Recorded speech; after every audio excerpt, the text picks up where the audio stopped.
Bienvenue, vous venez d'acquérir le volume numéro 1 des vidéos pédagogiques Zivavatra, en association avec Gouvio Optique. Comment refuser de donner de l'argent dans la rue? Imaginons, par exemple, que vous vous promeniez tranquillement dans la rue. Vous rentrez chez vous et ne vous doutez pas de la présence d'un danger. Oh! Et oui, un individu suspect se trouve sur le chemin.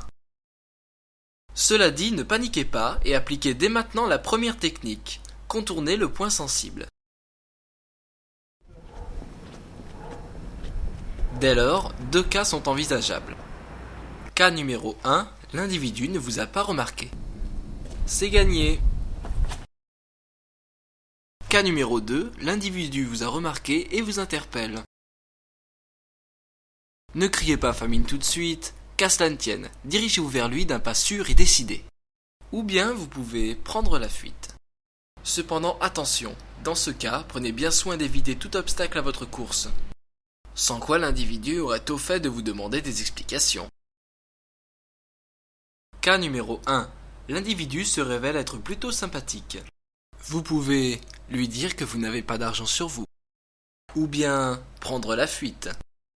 Ou même profiter d'un homme pour une fois plus faible que vous et lui faire payer les injustices de votre vie.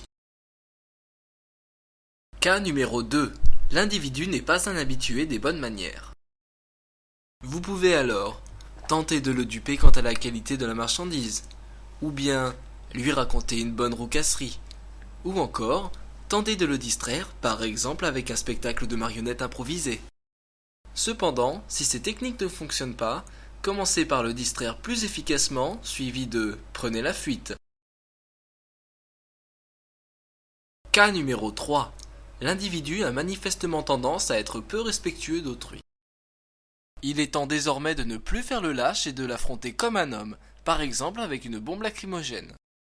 Mais libre à vous d'improviser, par exemple en combinant l'attaque des lâches et le spectacle de marionnettes. Ou encore en utilisant une petite arme de défense plus appropriée. Cependant, si vous ne disposez d'aucun équipement, il ne vous reste alors plus qu'à faire le mort, en espérant que votre interlocuteur ne sache pas tâter le pouls.